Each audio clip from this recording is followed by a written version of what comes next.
మనము బీజేపీ ప్రభుత్వంలో మోడీ గారు ప్రధానమంత్రిగా అమిత్ షా గారి యొక్క వారి పాలనలో మనం పార్లమెంట్లో ఈ మధ్యలో ఎక్కడ కూడా చర్చ మనం చూస్తలేము. టీవీలలో కానీ మీడియాలో కానీ చూస్తలేము. దీని మీద చర్చనే లేదు అసలు. ఈ దేశంలో రైతులు ఎట్లున్నారు, మహిళలు ఎట్లున్నారు, యువకులు చదువుకున్న యువకుల ఉద్యోగాల పరిస్థితి ఏంటి అనే దాని మీద ఎక్కడ కూడా ప్రధానమంత్రిగా ఒక బాధ్యతగా మరి ఎక్కడ కూడా చర్చ పార్లమెంట్లో జరుగుతలేదు. ఈ మధ్య కాలంలో మనం కొన్ని నెలల నుంచి చూస్తున్నాం. స్వాతంత్రం తీసుకొచ్చిన, స్వాతంత్ర పోరాటం చేసిన, స్వాతంత్ర ఉద్యమం చేసిన, భారతదేశ స్వాతంత్రం కోసము ఆస్తులు దారదత్తం చేసిన ఆ కుటుంబం జవహర్లాల్ నెహ్రూ గురించి మనం మొన్న చూసినాం.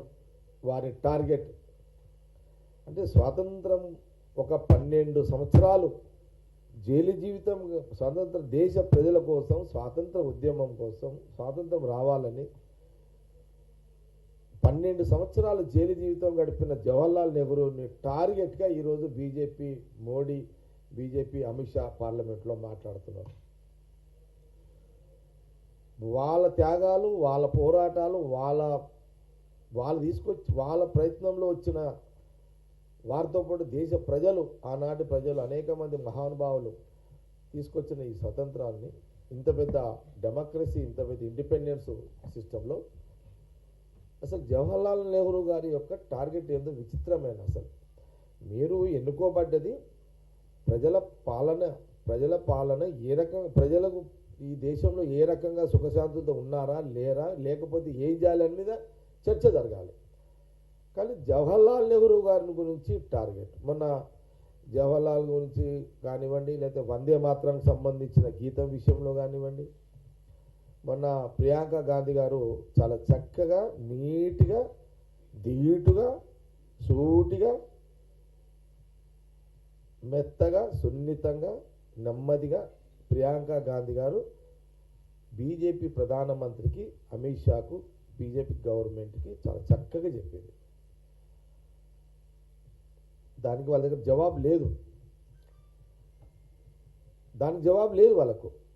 అసలు జవహర్లాల్ నెహ్రూ గారి టార్గెట్ ఏంటి ఇప్పుడు? అసలు ఎందుకు అసలు ఏంది అసలు అది? ఇప్పుడు జవహర్లాల్ నెహ్రూ, ఇక మహాత్మా గాంధీ. ఇప్పుడు మహాత్మా గాంధీ ఏ రకమైన శాంతియుత సత్యాగ్రహ, హింస లేకుండా అహింసా మార్గంలో దేశ ప్రజలకు ఎక్కడ ప్రాణాలు పోకుండా, దేశ ప్రజలు బలిగాకుండా, దేశ ప్రజల కుటుంబాలు బలిగాకుండా, దేశంలో ఏ వ్యక్తి మరణించకుండా స్వతంత్ర ఉద్యమంలో అనేక జాగ్రత్తలు మహాత్మా గాంధీ గారు తీసుకొని ఆ రోజు నడుం బిగించి వారు సత్యాగ్రహ, వారైతే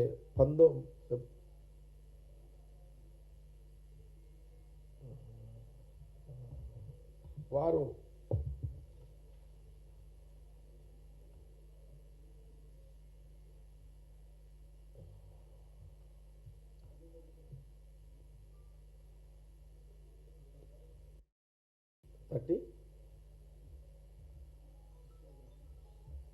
నువ్వు ఎక్కడ రాసినావు అది? అదే నువ్వు ఎక్కడ రాసినావు అంటున్నాడు. 1930.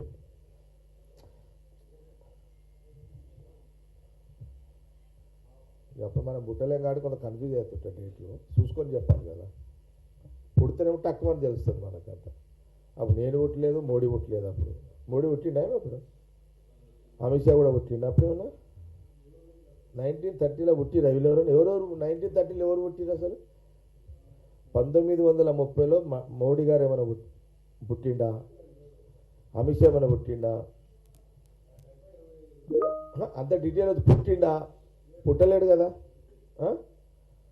1913లో అప్పుడు మహాత్మా గాంధీ గారు స్వాతంత్ర ఉద్యమ సత్యాగ్రహ పోరాటము 1930 సంవత్సరంలో మొదలుపెట్టాడు. ప్రధానమంత్రి మోడీ గారు పుట్టలేదు. అమిత్ షా పుట్టలేడు.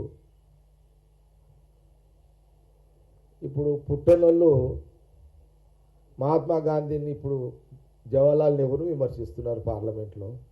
ఇది ఎక్కడ న్యాయం అండి? ఇది నైతిక విలువలు ఏమైనా ఉన్నాయా? విలువలతో అసలు వీళ్ళకు బీజేపీ అధిష్టానానికి కేంద్ర అధిష్టానానికి ఏమైనా విలువలు ఉన్నట్ట? దీన్ని దేశ ప్రజలు ఆలోచించండి. ప్రధానంగా ఈ రెండు తెలంగాణ ఆంధ్ర తెలుగు ప్రజలు ఒకసారి, నేను తెలుగులో చెప్తున్నా కాబట్టి తెలుగు ప్రజలు ఒకసారి ఆలోచించేయండి. రెండు రాష్ట్రాల తెలుగు ప్రజలు ఒకసారి ఆలోచించేయండి. 1930లో స్వతంత్రము స్వేచ్ఛ దేశ ప్రజలకు అందించాలని ఆ రోజు మహాత్మా గాంధీ గారు సత్యాగ్రహ కార్యక్రమాన్ని మొదలుపెట్టాడు. ఆ రోజు పుట్టని మోడీ గారు, ఆ రోజు పుట్టని అమిత్ షా గారు ఈరోజు మహాత్మా గాంధీ గారి గురించి, జవహర్లాల్ నెహ్రూ గారి గురించి మాట్లాడుతున్నారు అని అంటే ఇది న్యాయమా? ఇది ధర్మమా అని కాంగ్రెస్ పార్టీ అడుగుతున్నది, ప్రశ్నిస్తున్నది. రెండు రాష్ట్రాల ప్రజలు కూడా, తెలుగు ప్రజలు ఎక్కడున్నారో, ఈ రెండు రాష్ట్రాలే కాదు, ఈ దేశంలో ప్రపంచ దేశాల్లో రెండు తెలుగు రాష్ట్రాల ప్రజలు ఉన్నారు. ఎక్కడున్నా సరే, ఏ దేశంలో ఉన్నా సరే, నేను ఈ మీడియా ద్వారా ఎవరైనా చూసినట్టయితే దీన్ని మీరు ఒకసారి ఆలోచన చేయాలని నేను కాంగ్రెస్ పార్టీ గాంధీ భవన్ ద్వారా యావత్ ప్రజలందరూ కూడా అబ్జర్వ్ చేయండి. ఈరోజు ప్రధానమంత్రి మోడీ, అమిత్ షా మహాత్మా గాంధీ గారి గురించి, ఈరోజు జవహర్లాల్ నెహ్రూ గురించి టార్గెట్ చేస్తూ వాళ్ళు, నేను చాలా సందర్భాల్లో చెప్పిన, ఈ మహాత్మా గాంధీ గారిని, జవహర్లాల్ నెహ్రూ గారిని, రాహుల్ గాంధీ గారి యొక్క కుటుంబాన్ని ఈ దేశ రాజకీయాల్లో వీళ్ళ పేర్లు వినబడొద్దు అని ఒక కుట్ర బీజేపీ టార్గెట్గా పనిచేస్తుంది. వీళ్ళు టార్గెట్గా పనిచేస్తున్నారు. ఇది ఎంత అన్యాయం అండి, ఇది ఎంత దుర్మార్గం అండి, ఇది ఎంత నీచమైన పరిపాలన అండి ఇది. మీకు ప్రజలు బీజేపీ మాటలు విని 3 సార్లు మీకు అవకాశం ఎందుకు ఇచ్చిరండి? మీరు ప్రజా సమస్యల మీద ప్రజల సమస్యలను తీర్చండి, వాళ్ళ కోరికలు నెరవేర్చండి. మీ పరిపాలన ద్వారానే మీకు 3 సార్లు అవకాశం ఇస్తే మీరు ఏం పని చేస్తున్నారండి? ప్రధానమంత్రి మోడీ గారు, అమిత్ షా గారు, బీజేపీ పార్టీ గవర్నమెంట్, మీరు మహాత్మా గాంధీ గారిని, జవహర్లాల్ నెహ్రూ గారిని, మరి రాహుల్ గాంధీ గారి యొక్క కుటుంబాన్ని టార్గెట్ చేస్తూ మీరు పనిచేస్తున్నారు. అంటే మీ పాలన దేశ ప్రజలు మీకు ఇచ్చింది వీళ్ళని టార్గెట్ చేయడానికే? దేశ ప్రజలు కూడా ఆలోచన చేయండి అని నేను తెలంగాణ కాంగ్రెస్ మీడియా ద్వారా కోరుతున్నా. ఆలోచన చెయ్యండి.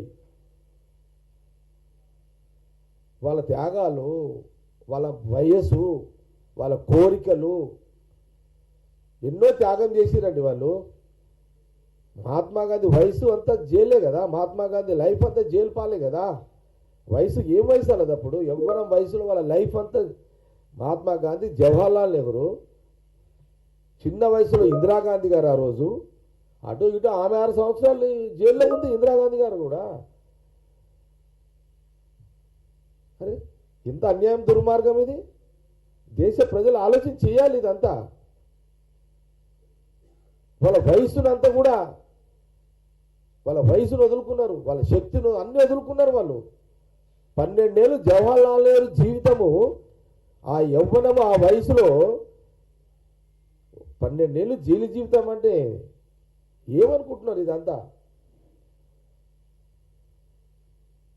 మీ తీరేమైనా క్రిమినల్సా? మనం 2 రోజులు, 3 రోజులు, 10 రోజులు జైలు పోతే కాళ్ళు చేతులు కొట్టుకుంటామండి.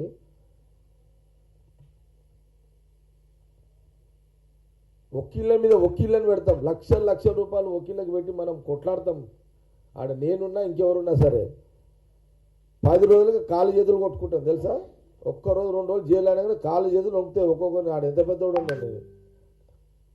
అరే మహాత్మా గాంధీ, జవహర్లాల్ నెహ్రూ, ఇందిరాగాంధీ గారు, రాహుల్ గాంధీ గారి కుటుంబము, వాళ్ళు ఇంత పెద్ద త్యాగాలు చేసిన కుటుంబము ఈరోజు మీ కడుపు నిండా మీరు ఈరోజు రాజకీయమైన పాలన ఈ డెమోక్రసీలో చేస్తున్నారంటే, ఇంత స్వేచ్ఛమైన పరిపాలన మీరు చేస్తున్నారంటే, 3 సార్లు ప్రధానమంత్రి అయినామంటే కారణం ఎవరు? ఆనాటి మహాత్మా గాంధీ, జవహర్లాల్ నెహ్రూ, రాహుల్ గాంధీ గారి కుటుంబమే.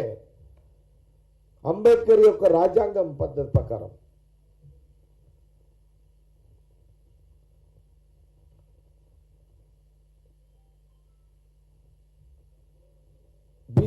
బీసీ అని చెప్పుకున్నావు, సంతోషమే. ఒక బీసీ ప్రధానమంత్రి అయిందంటే అది ఒక రాజ్యాంగం, అంబేద్కర్ ఇచ్చిన రాజ్యాంగమే కదా. మరి ఈ అంబేద్కర్ ఇచ్చిన రాజ్యాంగాన్ని ప్రధానమంత్రి ఎవరు? జవహర్లాల్ నెహ్రూ గారే కదా. మరి దానికి డైరెక్షన్ ఎవరు? మహాత్మా గాంధీ కదా. అంటే ఒక మహాత్మా గాంధీ, ఒక జవహర్లాల్ నెహ్రూ గారు అంబేద్కర్ ద్వారా ఒక రాజ్యాంగాన్ని నిర్మించి ఒక వ్యవస్థను ఏర్పాటు చేసి ఓట్ల ద్వారా ప్రజాపాలన వచ్చే విధంగా, రాచరిక పాలన కాకుండా ఈ రోజున ప్రధానమంత్రి అయిన అమిత్ షా హోమ్ మినిస్టర్ అంటే అది కారణం ఓన్లీ మహాత్మా గాంధీ, జవహర్లాల్ నెహ్రూ, రాహుల్ గాంధీ కుటుంబమే. వారు తెచ్చిన చట్టాలు, వారు తీసుకొచ్చిన ఏర్పాటు చేసిన న్యాయ వ్యవస్థలు.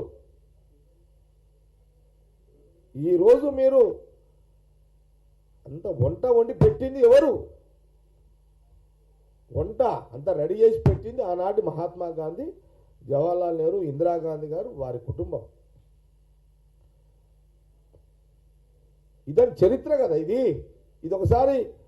ఇదొకసారి ఈ వీడియో చూస్తున్న ప్రజలందరూ ఆలోచన చేయండి. అవునండి, 1930లో 1930 సంవత్సరంలో మహాత్మా గాంధీ గారు ఏమన్నారు? సత్యాగ్రహం మొదలైన తర్వాత వారు అన్న మాట, రఘుపతి రాఘవ రాజారాం పతిత పావన సీతారాం. మహాత్మా గాంధీ గారు సత్యాగ్రహం కార్యక్రమంలో ఆయన మొదటి ఏంది? శ్రీరాముడు, సీతారాముడు. వారు అన్న మాట ఇది. మహాత్మా గాంధీ గారు, జవహర్లాల్ నెహ్రూ గారు, ఆ రోజు మహాత్మా గాంధీ గారు అంటే రఘుపతి రాఘవ రాజారాం పతిత పావన సీతారాం అంటే సీతారాముల యొక్క ఆదర్శాల పద్ధతిలో, ఆదర్శాలతో కూడుకున్న ఒక వ్యవహారమైన శాంతియుత మార్గంలో సత్యాగ్రహం వారు స్టార్ట్ చేశారు.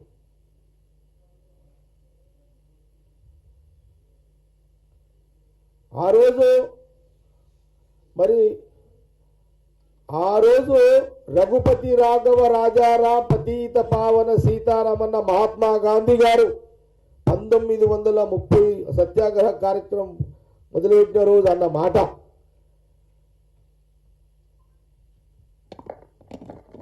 మరి ఆ రోజు మోడీ గారు పుట్టలే.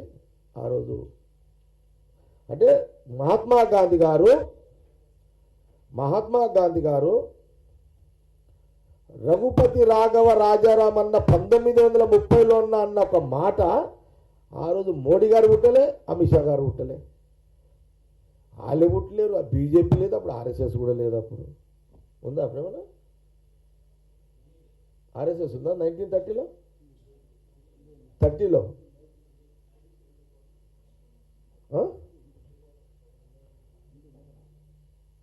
సరే, ఉందో లేదు తర్వాత చెక్ చేసి మాట్లాడదాం. ఓకే, సరే, ఓకే. వాళ్ళ కంట్రిబ్యూషన్ లేదు కదా. ఆర్ఎస్ఎస్ కంట్రిబ్యూషన్ ఏముంది? వాళ్ళదేం కంట్రిబ్యూషన్ లేదు. తిరుపాలి ప్లీజ్ జరా ఇటు పో. తిరుపాలి ఇట్లా పో. తిరుపాలి ఇటు నుంచి పో. ఏం అర్జెంట్ ఉంటాయి తిరుపాలి ఫోన్లో?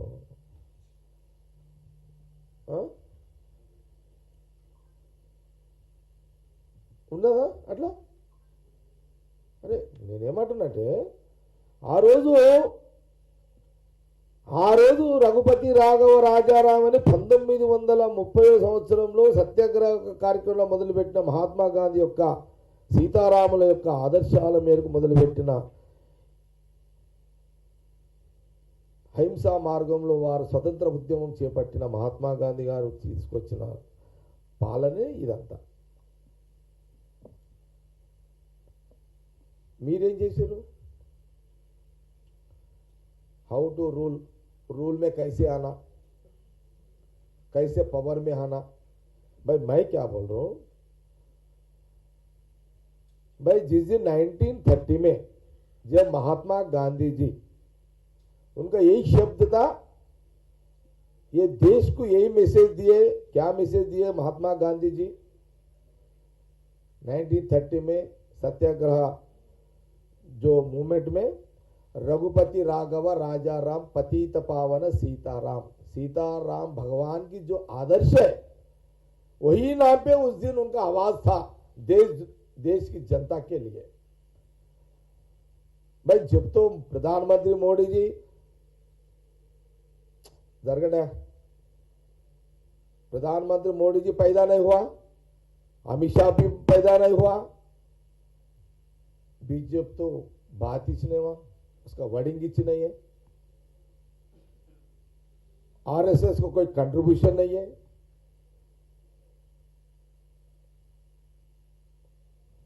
वो था महात्मा गांधी जी का।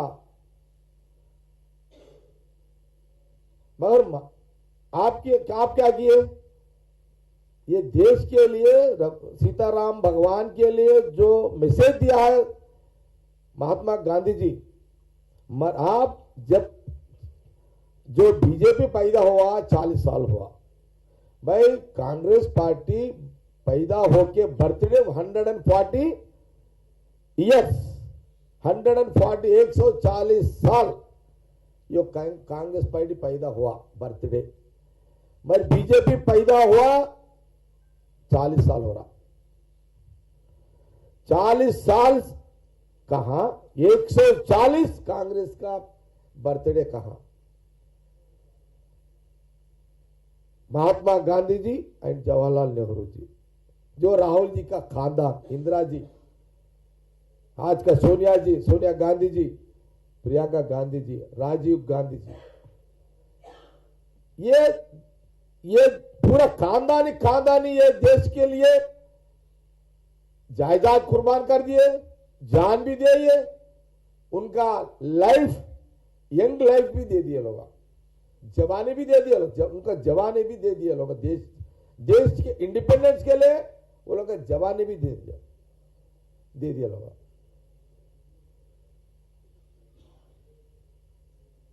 इतना कुर्बानी करके, इतना सैक्रिफाइस का जो था महात्मा गांधी से लेके आज तक राहुल जी का जो खानदानी इतना कुर्बानी है। भाई आज आप सवाल कर रहे हैं प्रधानमंत्री जी, आप अमित शाह जी, आप सवाल कर रहे हैं पार्लियामेंट में आराम से बैठ के, क्या आपको महात्मा गांधी जी को या नेहरू जी को, राहुल जी खानदान को टारगेट बनाने के लिए आपको प्रधानमंत्री बनाया क्या? देश की जनता, ये देश की जनता आपको प्रधानमंत्री बनने का वजह यह था भाई गरीबों को क्या कैसे जीने, आज का देश का जनता कैसे क्या हाल है, फाइनेंशियल क्या गांवों में क्या चल रहा, अर्बन में क्या चल रहा, वो लोगों का लाइफ कैसा चल रहा। आप देश की जनता देखभाल करने के लिए पार्लियामेंट बात करना, देश की जनता के लिए देखभाल के लिए पार्लियामेंट में बात करना, मगर आपका पार्लियामेंट क्या चल रहा, जो यहां देश की इंडिपेंडेंस लाए हैं महात्मा गांधी, जवाहरलाल, राहुल जी का खानदान के लिए टारगेट बना के आप लोग पार्लियामेंट चला रहे, ये शर्म की बात है। ये तो भाई ये देश की जनता भी सोचना, ये देश की जनता यह सोचना भाई हम वोट बीजेपी को डाले, भाई आपको 3 बार आपको मौका दिया पार्लियामेंट में, आपको प्राइम मिनिस्टर के लिए, हमारा जनता के लिए हम लोग क्या बात कर रहे, क्या सोच रहे, वो बात जनता भी सोचना। मैं ये जनता से ये सवाल कर रहा हूं, आप भी सोचो एक बार, देश की जनता से मैं ये बात पूछना चाह रहा हूं, भाई देश की जनता को मेरा ये बात है, आपके सामने ये बात रख रहा हूं, आप वोट डाले बीजेपी को, मोदी को, अमित शाह को, क्या जवाहरलाल नेहरू, महात्मा गांधी, राहुल गांधी को टारगेट बना के आप क्या रूल करो बोल के उन लोगों को पावर दिया क्या? ये भी देश की जनता भी एक बार सोचना चाहिए।